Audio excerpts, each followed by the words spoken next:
నిజమే కదా. కోట్లు సంపాదించిన అర్ధాంతరం పోయేవాళ్ళు ఎంతమంది? ఏం కట్టుకెళ్తున్నారు కట్టేవాళ్ళు?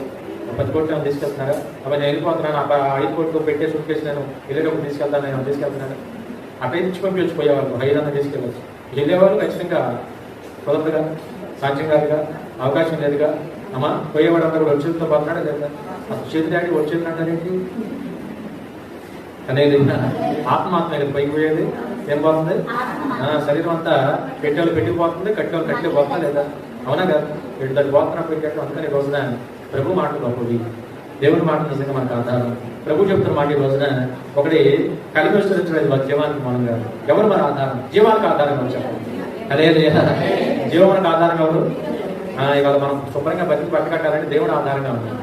మన జీవానికి ఆధారం దేవుడు. ఈరోజు రక్షణకు ఆధారం, నీతికి ఆధారం, క్షేమానికి ఆధారం, నిరీక్షణకు ఆధారం, లేకపోతే రాకడికి ఆధారం బ్రహ్మాండం చెప్పారు.